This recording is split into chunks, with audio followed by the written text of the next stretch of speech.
Welcome to the Tech Panel. 1, 2, 3, 4.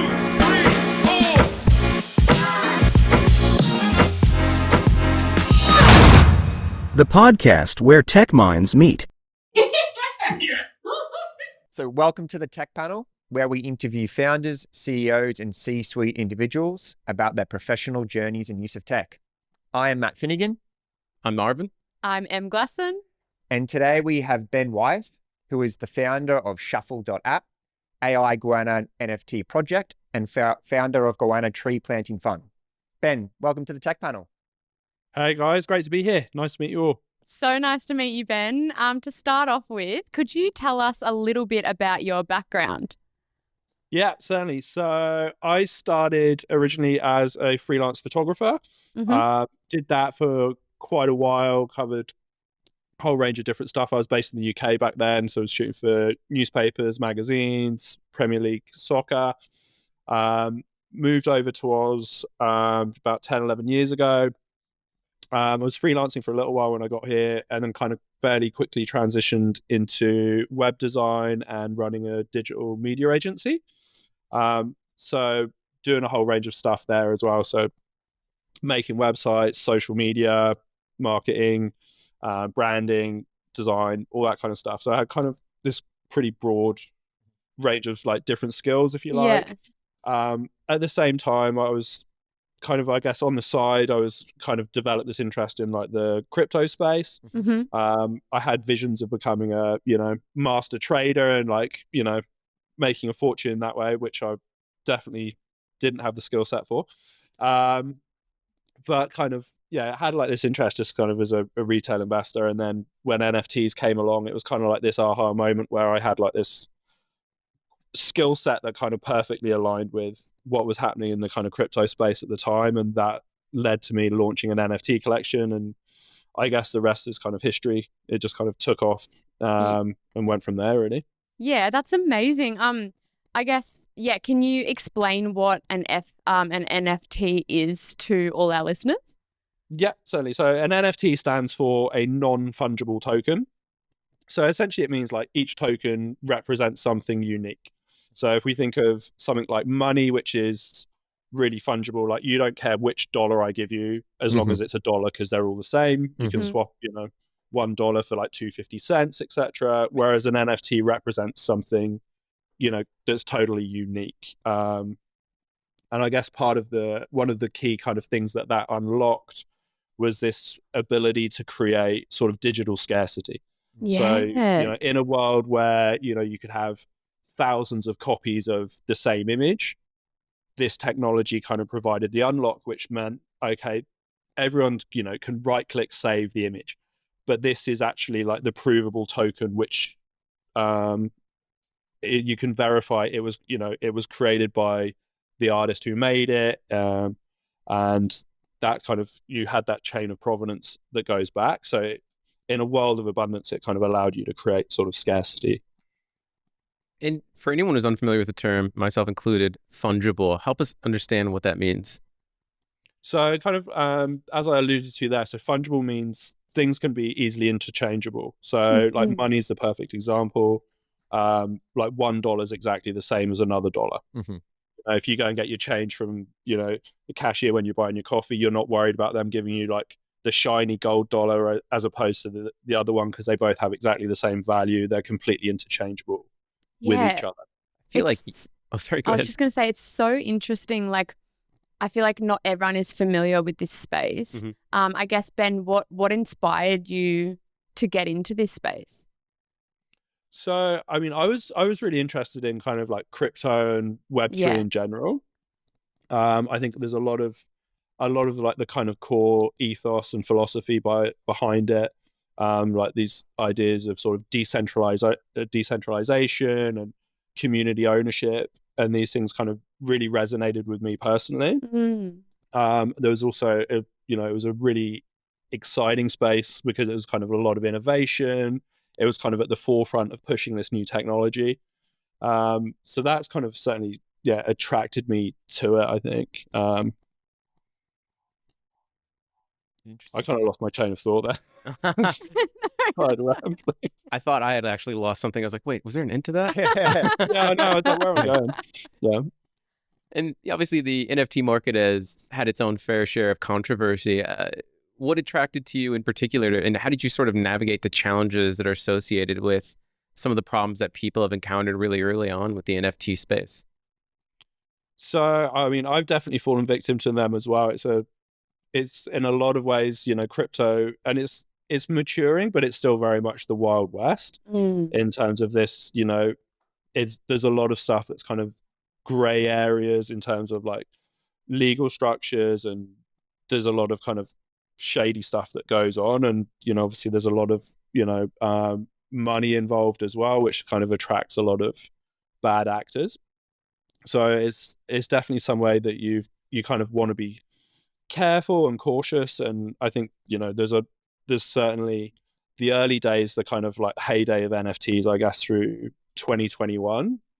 When you're associated with, a lot of people would have heard of like the Bored Ape Yacht Club, which is probably like the most famous NFT collection that kind of broke through into like mainstream consciousness. It was it was a lot of it was very much driven by like hype and speculation. So I think that's something that on one side, as a founder, you kind of have to be aware of and understand those market dynamics, and you've got to kind of play the game to an extent, but you definitely want to be aware of it, and you don't want to get kind of caught up in this crazy like hype and sort of speculative bubble as well. And I guess, Ben, you kind of mentioned that you started in the space as like almost a retail investor and you had an interest in it. And now obviously you've got kind of 3 businesses in this space. So I guess, could you tell a little bit about how this hobby became a business, and then a little bit about each of the, I guess, businesses as well? Yeah. So I guess, like I said, I was kind of interested in the space. I was, a retail investor, so I had, a little bit of money, and I was playing around, trading different coins, following what was going on. And it always felt like it was this kind of, you either had to be, I guess, like a finance bro or kind of like computer science developer, neither of which I had any skills in. So it was kind of like, I was like, on the sidelines like everyone else. And then when NFTs came along, it was kind of, like this merger of like art within the technology. A lot of it was kind of like marketing and branding. And for me, it was like, this aha moment in that all those skills that I've been developing through the early part of my career like aligned really well and gave me an opportunity to jump into the space. At the time as well, I think like late 2020, early 21, we were kind of like in that kind of COVID period as well. So everything was on lockdown. So for me, it was actually kind of started as this like COVID side project. Gotcha. So I was like, okay, cool. I could do something here.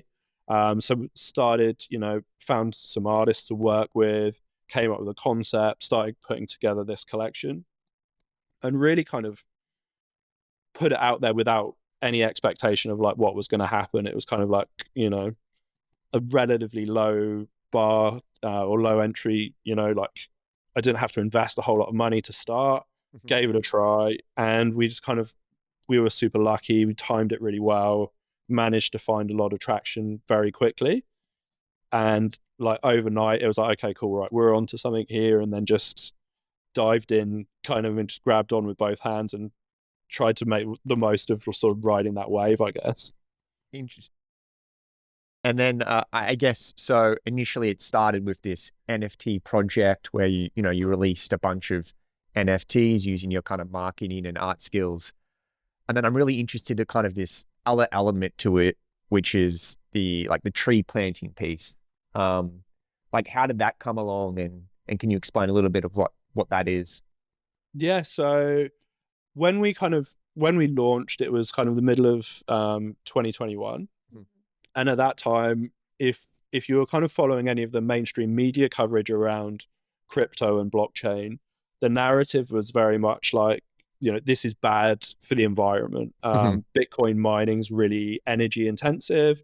So there was a lot of kind of media stories that kind of talked about how this was a real negative for the planet.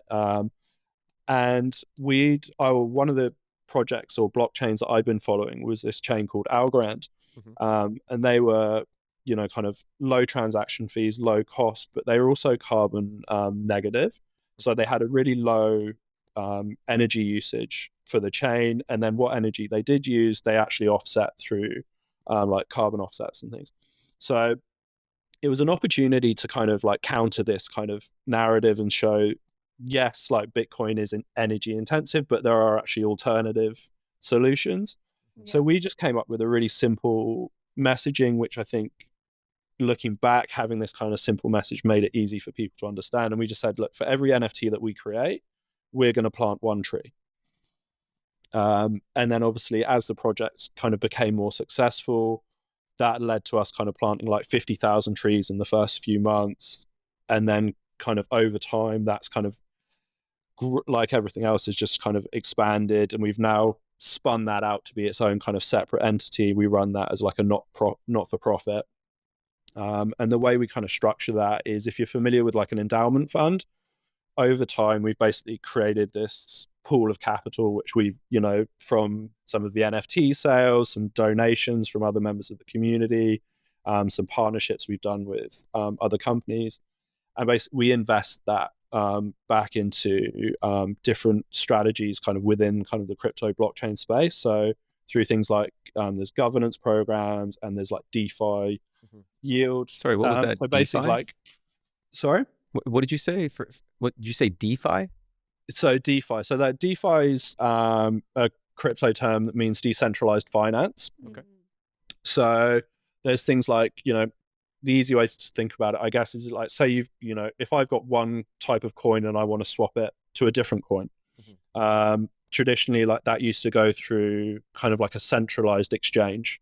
So, a company would run almost like a bank and you'd swap your tokens through that way. Through these different protocols that have been developed on chain, they can now happen in sort of like more decentralized ways. So they create what's called liquidity pools. So anyone can add in, you can put some of your capital in there, which is held in these pools, and then someone else can come along and they could swap between the coins. And then each time one of these swaps happen, that generates or a small fee is taken. And then that fee is distributed amongst all of the people who've provided the liquidity. Yeah. That's super interesting, Ben. You mentioned blockchain. Can you explain what that is? Yeah. So the easiest way to think about a blockchain is, kind of if you think about like a piece of software or like a website or a bank, it generally runs on like a database. So with a blockchain, it is a database, but rather than it being, your bank, for example, in the olden days, they'd have had a book where they write down all the transactions, they hold all of the balances and things. This database is decentralized, so it's distributed amongst the network. So all of the different participants in the network, they all hold a copy of the database. And each time a new transaction happens, it's approved by the network and added to this database. So it's kind of like this running ledger, which gets longer and longer. And anything which has been added to it can't be changed. So once it's on there, it's there forever, and anyone can go along and see it. So it's really a transparency solution that makes it so instead of an individual, like you said, like a bank, holding access to all the transactional history, once one transaction is made between this bank and the next bank, now the next bank is now carrying a piece of that blockchain. And if they were to transact with someone else, then the third bank would now carry a piece of that blockchain. So everyone can see how it started, made its way to point B, and ended in point C. And that's what you're sort of describing as decentralized. It's no longer one person holding access to all of this information behind closed doors. It's very transparent for the customer to understand what's happening. Yeah, exactly. So everyone, you can go onto the chain and you can look up an address, you could see what the balance is, you could see any transactions. If I needed to send funds from my wallet to your wallet, I just send them to you directly. It doesn't go through there's no kind of third party getting involved. And then I guess that's kind of, like the simple explanation. But then over time, that sort of progressed. So you had Bitcoin, which is essentially like the very first generation blockchain, Yeah. if you like, where that was kind of all you could do. So it was simply a ledger that allowed you to transact and move kind of these kind of amounts of crypto between wallets and things. Whereas the next evolution, which came with Ethereum, that allowed a level of sort of programmer. You could program into the blockchain, like things like smart contracts and essentially like pieces of code which would run on the chain. Mm-hmm. So they'd be like little mini computer programs or something that could actually run and do specific actions in accordance with the code that was written. I've seen some really creative things happen with, I believe it's Ethereum. So maybe to add a little bit of clarity for any person listening in, I'll bring this back to my construction experience. Let's say if you are a construction company operating in Australia and you want to purchase something from China, typically what would happen is you write up a contract and you say, I will pay you to procure these materials. But when it comes to something like procuring materials from overseas, where there's lots of middlemen in between, the last thing you want to do is just give all your money up front to that person because it could disappear. So blockchain, how it supports the process, would say at each milestone, you unlock a certain amount of payment to go into that person's bank account. So say, for example, you make the contract, they get 10%. As soon as the materials received by China delivers it to the docks, a digital system is signed that says it's now made itself to the docks, it's been validated, and now you release a segment of payments to go to that person again. And as soon as it then arrives in Australian shore, again, the blockchain can validate that it's been received, more funds get put in that person's bank account, and then when you get then you pay out the entirety of the contract. So blockchain is something that I've seen construction being used that protects the consumer from just giving up everything and taking on all the risk in a purchasing process. Did I get that right? That's how I understood it. Yeah, I mean, there's a saying in blockchain that you kind of don't trust but verify. Mm-hmm. And I guess, with the original example, it's like, look, I'm going to do A, and once I've done that, you're going to pay me. And like part of what this unlocks is we don't need to trust each other. Mm-hmm. In fact, it means we don't actually even need to know each other, as long as, we put this into the contract. Once it's there, if it's there and it meets all the criteria of the contract, it will be executed and you will be paid. Yeah, and I guess, Ben, on off the back of that, of blockchain, can you explain what Web3 is and what are the advantages of businesses using Web3? Mm-hmm. So the easiest way to explain that is if you kind of think of the progression of the internet. Mm-hmm. So in the early days, the very first version, if we call it Web 1, that allowed you to basically, it was read only. So you go to a website, the pages are kind of pretty static. All you can do is really read and consume the content. Web 2, which is kind of like the more modern era, that kind of the unlock there was that it was read and write. So in terms of writing, that meant that you could, easily, the average user could create content. And that led to things like social media, where it's, user generated content. So we've gone from read only to read and write. And then blockchain, which kind of has driven this sort of Web3 idea and this new era of the internet, would be read, write, and own. So it would allow you to actually own digital assets. These can be kind of easily transferred, as we've been talking about, but also part of the design with the nature of them being decentralized is you could actually own parts of the network essentially as well. Interesting. And because I know, looking into your background and kind of a lot of things that you believe in, you kind of see Web3 as this huge advantage for technology. And I guess I'm interested that all of these companies that have built their business on Web2, what is some advantages potentially migrating to Web3 for them? So I think we're at an interesting stage with blockchain where it's kind of gone through this early phase, which was, really driven by sort of speculation and hype. And now people are starting to work out, okay, like what can we actually use this technology for that's going to have like a real world application? Yeah. And I think we're starting to see some of those companies and products are starting to come through and actually emerge. And I don't think we've yet to see like a real breakout product, which is kind of put Web3 kind of onto the map or into the minds where, you know, everyone's using it.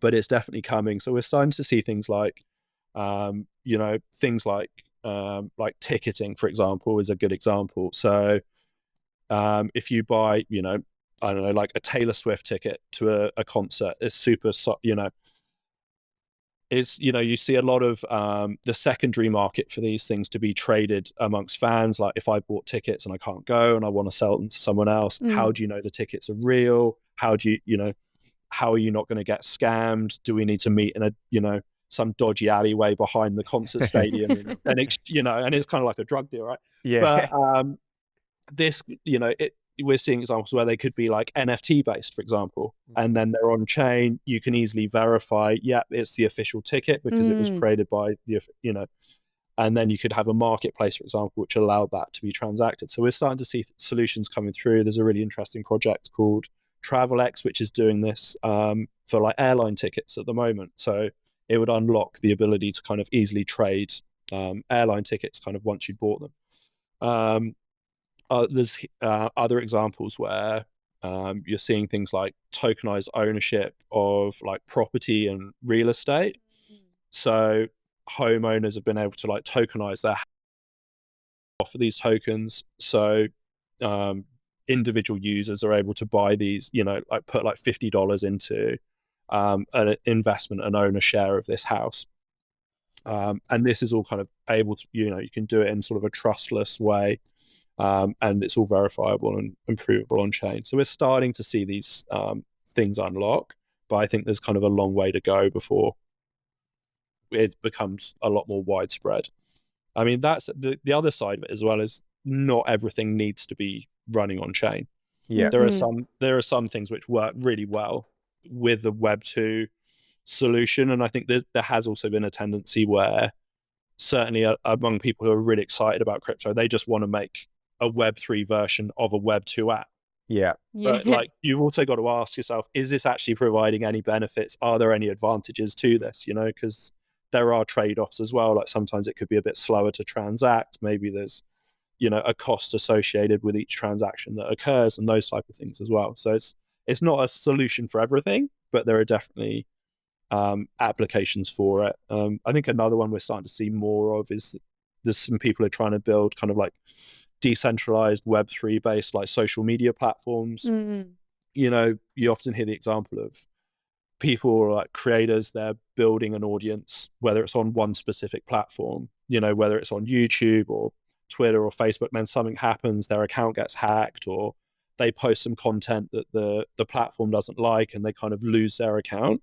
Yeah. Whereas this way, you know, through a platform that was more decentralized, you'd have full control over that. And it wouldn't be able to be taken away from you so easily. Yeah. So Ben, do you suggest that like businesses should look into Web3? I think that, yeah, they should definitely be looking at it. I think there's a lot of, for most businesses, I think there's some really interesting learnings around like how like Web3 businesses are kind of like certainly working with communities. Yeah. There's a lot of community building goes on in Web3, sort of, and the idea that the community can actually own a part of the brand and be kind of more involved. And I think there's some really interesting kind of learnings that could be taken and applied to a lot of businesses. Whether you'd want to use the technology, I think that would depend more on your kind of specific use case, but there's certainly some interesting stuff there. Yeah. You said there hasn't really been something that's a breakout technology associated with Web 3.0. Sorry, is it called Web 3.0? I think I just got that wrong. Forgive me. But I guess my question here is there a possibility that there just maybe is a significant lack of education in the market? I mean, even from my perspective, I can read about NFTs, crypto, and these new technologies, but even if that educates me on what it is, it doesn't tell me what I can do with it. I'm I think I and myself and many other people that are listening will probably listen to this and think to themselves, great, I know a lot more now about NFTs and blockchain, but how does that actually impact my day-to-day life, right? Do you think there's a problem from that perspective in the market that's sort of hindering the adoption of the technology? Yes and no. I think there's definitely a tendency that there's a lot of jargon and it's quite inaccessible in terms of making it, so it's easy to come along, get to grips with what's happening. But I also think the other side of it, in terms of like a breakthrough app, you wouldn't actually even know that what you're doing is being run on blockchain. I think that would all be happening almost in the background.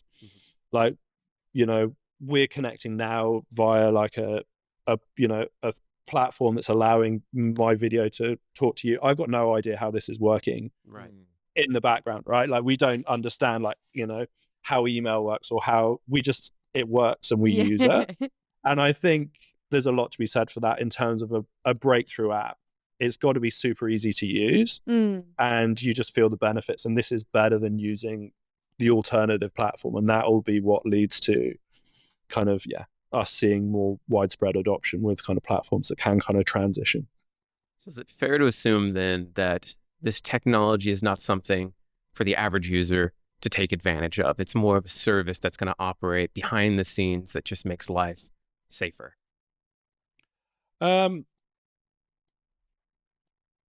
terms of, I guess, I mean, I think the average user can take advantage of it in, for doing different things. Like, if, for example, I needed to make payments, like I've got family on the other side of the world and I wanted to send them some money, it's going to be cheaper and easier for me to send them that in crypto than it is to go to the bank, pay $30 in bank charges, get a terrible exchange rate. Like, I could do it, through a crypto wallet, send it to them. I know they've received it before before they've even got it. So I think there are use cases where, like that, you don't necessarily need to understand the technology in great depth to be able to find use for it. But I think in terms of it being accessible for people to come and build on and develop on, I think it's still, it poses a challenge. But then like building an app or creating a website, I think they've started to get more accessible. And we are seeing kind of like no code tools, but if you really want to go deep with it, you're still going to have to engage, professional software developers and whatnot to support that as well. And forgive me if I poke and prod here, but I really want to sort of unpack and help the listener understand here. Even with NFTs, right? I think this is a common challenge with Bitcoin or these other tools and technologies out there. While they hypothetically have this awesome value where I can essentially put my money into a Bitcoin and I can transmit that over to you. But from there, it sounds like, at least in my limited understanding, you still got to take that Bitcoin and find someone that values it at the same price that you invested the money into it. So for example, if I were to buy a Bitcoin for $1,000 right now, that's the cheapest Bitcoin in the world, by the way. And I wanted to sell that Bitcoin, right? It doesn't necessarily mean anyone wants to pay what you paid for it, right? Isn't that the way that it operates? There's a level of, I will potentially buy it from you, but I'm only willing to pay you X amount for it. So it's not necessarily a like for like. I have $1,000 here and I want to send some money to my mom. Hey mom, here's $1,000. There could be a potential loss there for the end user, couldn't there? I mean, with that, yeah. I mean, I don't want to give anyone investment advice, and I think there's always potential for a certain loss. I think with something like, a major cryptocurrency like Bitcoin or, any of the kind of, like major coins, there's a lot of liquidity and you can go and trade those very freely through, as if you were trading stocks or shares. Like the market's incredibly liquid. You could jump on, if you had Bitcoin that you wanted to sell, you could go and sell that almost instantly into a buy order through like an exchange, whether you did that through a decentralized exchange or a centralized exchange. But you could go and sort of swap in and out of that, and you could actually do that more easily than if you were buying and selling shares. Ben, forgive me. Sort of like, I think I was using crypto as a medium to explain how you would trade an NFT, though. Is it similar for NFTs?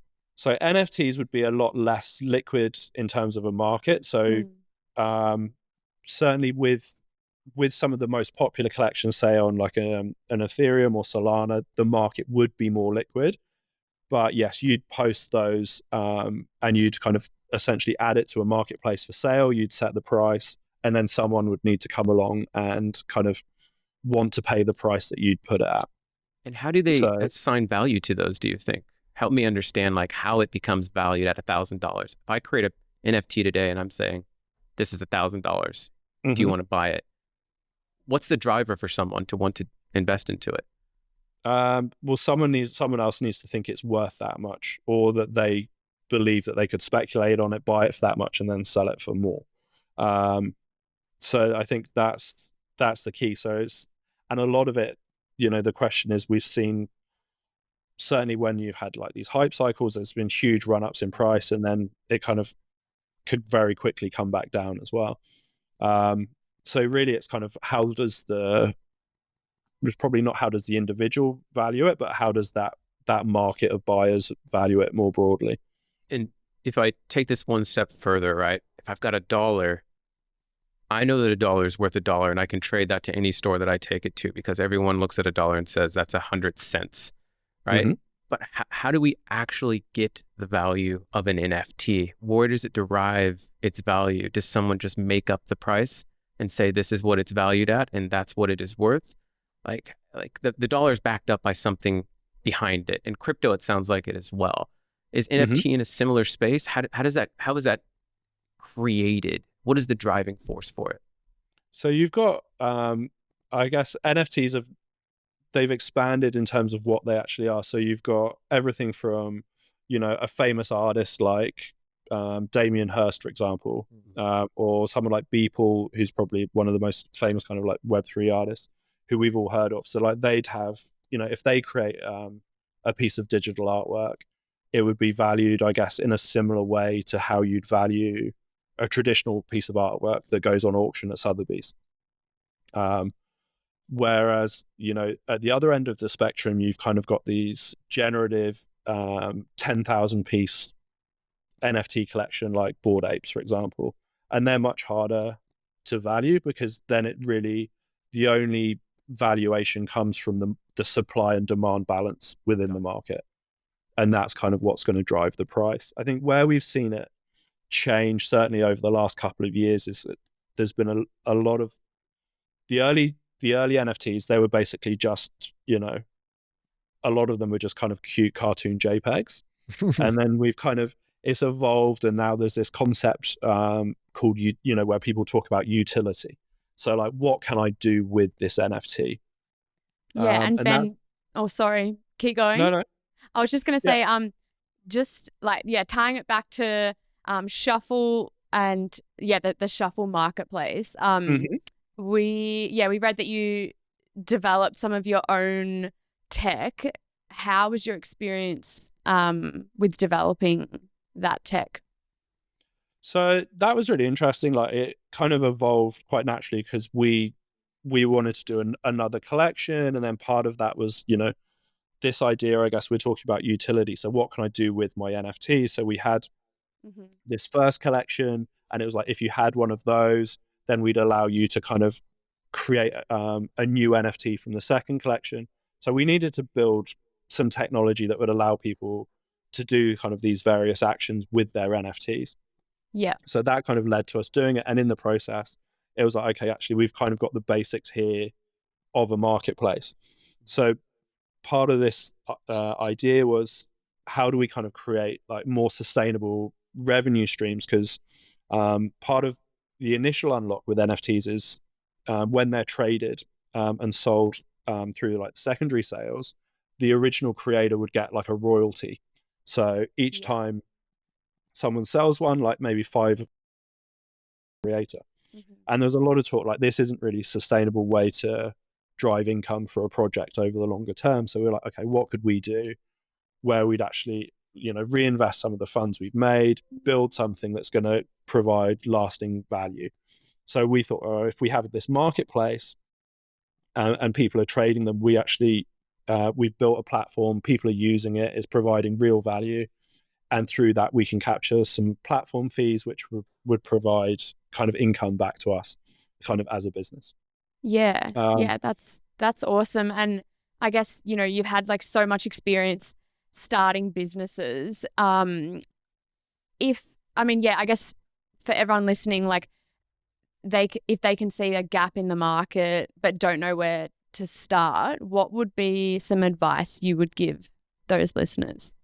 In terms of if they don't know where to start, I'd say just jump in, have a go, and just go as hard as you can. Yeah. I think once you do start in business, you know, I think certainly, you know, like when I entered like the blockchain space, was a lot of people, you know, I'd followed on Twitter, and like there were these huge accounts and like big personalities, and then Yeah. over time you realize like they're just pretty normal people like yourselves, and everyone's just winging it. Especially in a emerging technology like crypto, like it's kind of evolving very quickly. So, you know, the experts of today have probably only been doing it for a few years anyway. So yeah, I'd say like jump in, have a go, and you'll, you know, figure it out as you go along, and just be comfortable putting yourself out there. And it's okay to get stuff wrong, right? I think that's I a love big that. part of the learning as well. Yeah, absolutely. Yeah, it's fascinating because I think you're in an interesting space where, and you've actually like expressed it out loud as well, like you're actually in the process of discovering how best to leverage this technology. It's, you know, it's brand spanking new. There's all these different use cases. What's the experience of kind of going into something that's a blank slate and you're kind of learning on the job? I think on one hand it can be kind of daunting, but it's also pretty exciting as well, right? Like you get to try these new things, and I think one of the good things is like that feedback's pretty quick as well. Like in terms of you put something out there, you can put something out and it either does well or it doesn't, and you get that almost instant feedback. I think it's definitely had its challenges, like, you know, we're kind of building, and you've got this group of, you know, people who've kind of bought your NFTs, or so you've got these people who are kind of essentially invested in your success. So you've kind of got, you know, you imagine if you run a company and you've got, I don't know, you had shareholders or investors, you've got people to answer to. But when you've suddenly got, you know, a group of like 1,000 people, all with an opinion, who are quite happy to like voice that on, you know, online as well, that's definitely kind of can make it challenging as well. So you've got to be quite thick-skinned. But yeah, it's been good fun. How have you, I guess, how do you make your decisions? Obviously, there's a lot of voices and a lot of opinions. But I guess at the end of the day, how do you decide which direction you're going? I guess, well, hopefully you've got good people around you. You can bounce ideas off and get opinions. But at the end of the day, you've kind of got to trust your instincts and hope you're right, and just kind of change along the way. Like I've definitely haven't made right decisions all the way through, and there's plenty of stuff I do differently if I could go back, but that's just part of the process, right? You can't change it, and you just got to keep learning as you go, and hopefully keep growing. A few remaining questions for me. I love asking this of anyone who starts their own business. What kind of key critical advice would you give to yourself if you could go back to earlier days and give any advice to them to help them manage the process of creating a company more painlessly? What kind of key takeaways would you give them?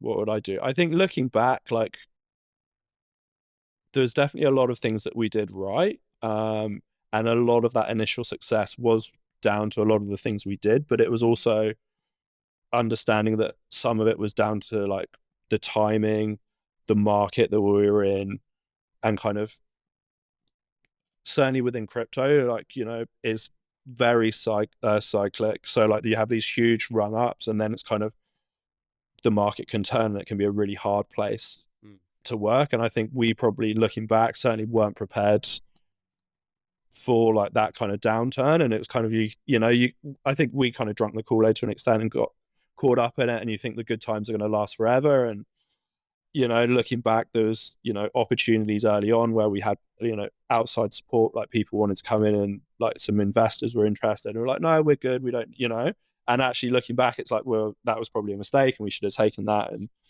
might have set us up and it would have made riding out those, the following couple of years a little bit easier, but that's just part of it. I understand where you're coming from the perspective of, certain things happen that either put us ahead or behind. But can you think of any like key advice that you would give yourself? I think the biggest advice is, and I don't want to say it flippantly, but like, don't take it too seriously. Like, I like that. I Yeah, like that a that lot. too. I mean, like, I think, like, yeah, like I was like, the first 6 months were like manic, like just worked flat out, lived and breathed it. And like, kind of came like at the end, it was kind of like, I was just fried. And, every decision, it felt like it was like the most important thing in the world. Yeah. And you're like just so caught up in it. You're so emotionally invested in it. And I think being able to like step back and go, do you know what? Like this, it doesn't, I don't know. I look back now and you realize like how you've grown in terms of like stuff happens now that like a couple of years ago I'd have freaked out about. And now you're just like, oh yeah, cool. Okay, right. Whatever, Yeah. and you Yeah. can kind of shrug it off just because I guess your tolerance for like dealing with different things changes and your belief in yourself changes. And it's like, yeah, you grow in that sense. I love that. So And I I guess think, like, don't get too stressed out about it. Like, yeah, and just to, I guess, be able to adapt as well. What you touched on, like that's really important advice. yeah, I think you've got to remain open to change and just keep learning and and I mean, who knows, like, yeah, I've got no idea where we'll be in a couple of years and what we'll be doing, but yeah, that's part of the journey, right? And you've just got to enjoy the process. You almost took my next question, like by answering that, being so entrenched in the space, I was going to ask any predictions for the next 12 months. But it sounds like, who knows? Well, in terms of kind of like crypto and blockchain in general, or More yourself, where you see your technology and your kind of businesses go in the next 12 months. I've been doing kind of a lot of work kind of like behind the scenes certainly over the last 12 months, where we're looking like the initial Goanna collection we created, kind of like how we sort of build that IP out kind of outside of the crypto space and kind of take that more broadly. So like things that we can, and things that we can do with the tree fund, whether that's kind of like through like video games, TV, books, like other things. And that's been really interesting, kind of leaning into that a lot more. So that's something that I think would be great for us to keep going. And hopefully some of those things will start to kind of come to fruition as well. Interesting. And my final question for you, Ben, is the tech advanced enough right now for you to go into these directions, or are you still kind of waiting for things to kind of develop to kind of go down these paths you want? Well, I guess like the interesting thing there is we're almost going back into like so that's kind of like stepping back into like more traditional like Web2 or like like traditional kind of like spaces, in terms of like TV media, like those types of things. They're not necessarily so closely related to the kind of blockchain side. Okay. So yeah. And yeah, just to wrap up, Ben, we always ask our guests the same ending question. So over your lifetime in business, what has been one piece of tech or software that stood out to you the most? Cool. So yeah, I thought this one was coming. I guess like with my background, my bread and butter was always kind of like the like Adobe Creative Suite, so Photoshop, Illustrator, InDesign. Yeah. So that's probably where I've spent like most of my, of all the different software I've used, that's probably like the biggest one. And then I was thinking, in terms of what we've done on the NFT side, like the biggest unlock there in a lot of ways, like that was a lot of that. And that all came through, artists they were all exclusively working in like Procreate. And I think, you know, for us on this show, I think it's a really nice company to shout out because they came out of Tasmania. So like they're a really big kind of Australian success story. Yeah. And it's like, yeah, it's, I don't know if you're not familiar with it, it's kind of like art drawing software that works on iPads and tablets. So people are drawing straight on the screen with like an Apple Pen or stylus. So that's a really great piece of tech. I'd love to say I was the one using it, but I'm not kind of my artistic talents aren't there. So yeah, I think they'd probably be like the best answers. And then obviously like the chain that we launched on Algorand, I think is a really exciting piece of kind of blockchain technology as well. Yeah, that's awesome. And just lastly, where can our listeners find you and Shufl? So the best place is probably on Twitter. Like majority of like the crypto stuff kind of certainly goes out through Twitter. So kind of our Twitter accounts there. And they can also find me personally on LinkedIn as well. And what are those Twitter handles for everyone who wants to look you up? So the biggest ones probably are NFT projects. So that's al_goanna. And then you've got Shufl Labs and Shufl's SHUFL, which is kind of like our parent company, which owns all of like the NFT project, the marketplace, and the charity as well. Amazing. Thank you so much, Ben. Yeah, I feel like you've not only educated us, but our audience on kind of crypto and NFT. But yeah, it's been really interesting to just hear from you as a business owner. Absolutely. Kind of just jumping in, not taking things too seriously, but pivoting when you need to. Yeah. So yeah, I really thank you for the chat today. No, thank you. I appreciate it. I think it's quite daunting, like having to try and explain, you know, some of this technology because you like, when you kind of live and breathe it, you kind of understand it. And like, I can't remember where I heard it, but you know, like to be able to explain it like simply and understandably kind of like shows your knowledge of it. And yeah, sometimes it's not always the easiest thing, but thank you. It shows you're extremely knowledgeable because you explain it really well. Absolutely. I'm definitely leaving this conversation significantly more informed than I was before I came into it. Cool. Well, no, thank you guys. I really appreciate the opportunity to jump on and chat with you all. Absolute pleasure, Ben. Absolute pleasure, Ben. Appreciate it, mate. Thanks for tuning in to The Tech Panel. Don't forget to subscribe to our YouTube channel and follow us on TikTok, Instagram, Facebook, and LinkedIn. A huge thank you to our major sponsor, SmoothLink Integrations. Stay connected and keep up with all the latest in tech.